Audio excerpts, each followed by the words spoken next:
We should talk. Okay. Okay. How about we'll go right there towards the back? Yeah, waving your hand. Congratulations on getting Fast and Furious 7.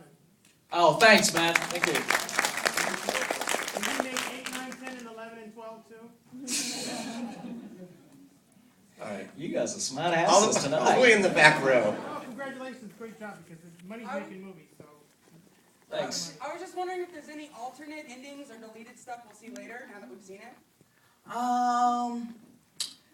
No, I don't think so. The scenes will maybe trimmed down a little bit, but I think most of it is in there.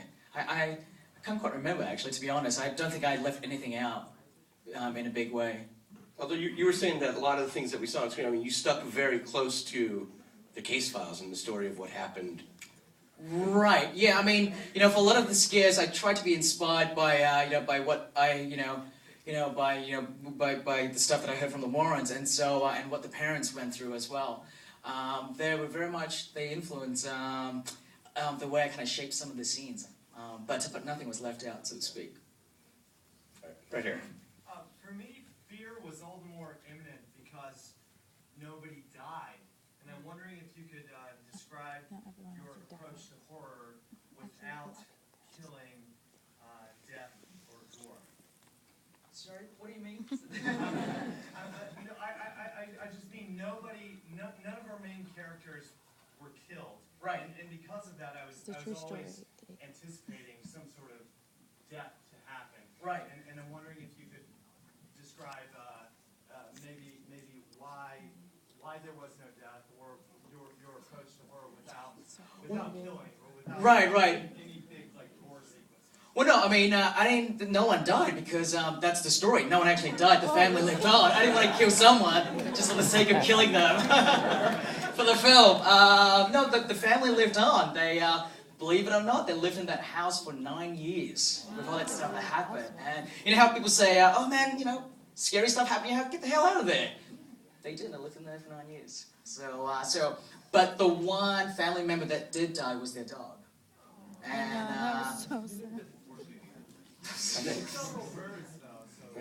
well, them too.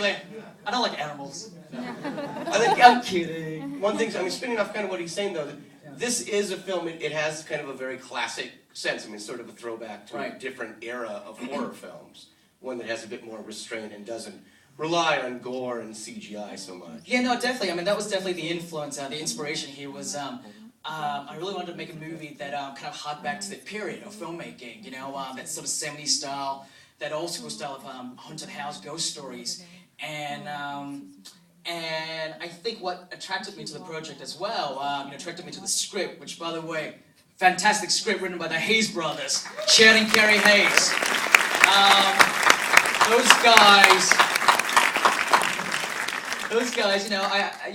they and how Patrick and Vera played it, they just made it so believable for me, and that too, really inspired me when I was directing them on set, and I didn't feel like blood or gore is appropriate for this film.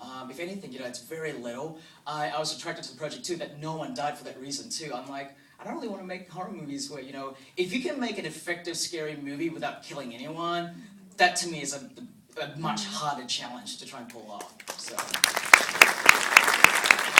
And no language as well, that's hard. Kind of right in the middle, woman in the white shirt. Since no one died, did you interview any of the living relatives? And if you did, how did they feel about the making of the film? We actually worked closely with the family members. We worked with the daughters and the mum and dad of the parents, but they're now grown up. And we worked closely with Lorraine as well. I think Ed passed away a few years ago already. So between the writers and the actors, they did a lot of research into this family, into these two sets of families. And so we wanted to honor them as much as we could. And yes, they have seen the film and they give their thumbs up. So Probably have time for a few more questions right over here, sir. So since you researched with them, so what the hell did she see like a donkey show when that got her crazy? That vision, she never said what she saw. Oh, That vision? Yeah. Didn't want to talk about it. Yeah. All right, right there in the middle. First of all, congratulations and all of that, and I do appreciate the fact that you didn't have to use, I mean, not that I have anything against it, but you didn't have to use any nudity or profanity to still do a horror film that worked like that and no killing. What I wondered, three things, how did you come up with the name, one? Number two, were there any paranormal things that happened on set? And three, did you do anything to get the energy of negativity away from you after you finished? Okay, number one, the title came from the producers. That had nothing to do with me. It was already there. Number two, what was number two? Did anything spooky happen on set? You know, it's funny because you know, when Vera and I started, you know, sort of talking about this early on, we were pretty spooked out by the world that we were creating and that we were about to get into. You know, like we shot this movie in North Carolina, Wilmington, and I think because of the jet lag too, when we first got there, we were having a hard time sleeping, and Vera kept telling me that she would wake up every night at around 3 o'clock. And so she started kind of like, you know, her psyche started connecting it to the movie. And I don't know if the movie, you know, working on the project kind of started influencing her, or she somehow subconsciously, you know, work all that stuff into it. But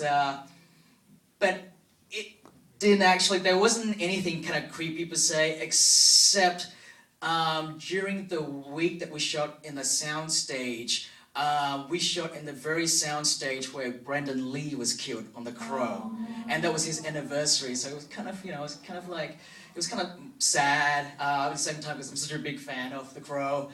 But it was kind of amazing too to be in that space where the movie, what that movie was made in. All right, right in the middle. Yeah. All right. From the shot design, you mentioned also that you referenced 70s horror films. Are there any specific ones that you were trying to pay an homage to or like referencing? No, I don't have a particular, you know, I don't have like a specific shot per se, but, you know, just, you know, from the camera work, you know, just the camera work, I love my zoom. I zoom a lot in my films, and it just so happened that this is a movie set back in the 70s, so I thought, hey, it fits in perfectly. So I really embrace that style, and, you know, and just, just finding a lot of authenticity, you know, in the period, you know, all the way from the amazing production design to the amazing wardrobe and costume and hair and all that stuff and makeup. So, you know, I just wanted to kind of infuse this film with as much detail as I could, you know, from that period, and you know, kind of like let the audience be sucked into this world that we created. All right, last question. Take us out. Thank you. Great film. Loved it. How long did it take to go from conception to screen?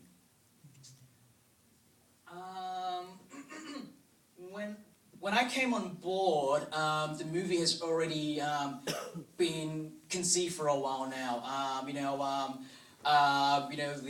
The project came from one of the producers, Tony. You know, he reached out to the other producers in the studio and all that. And so when I came on board, you know, it was already kind of along the way.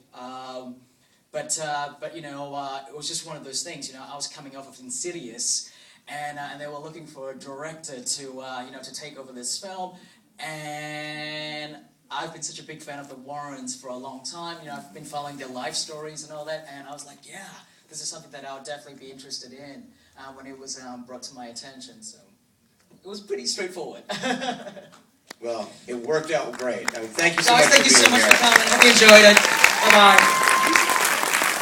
So all you guys remember to vote for the Audience Award on your way out of the theater. Good night.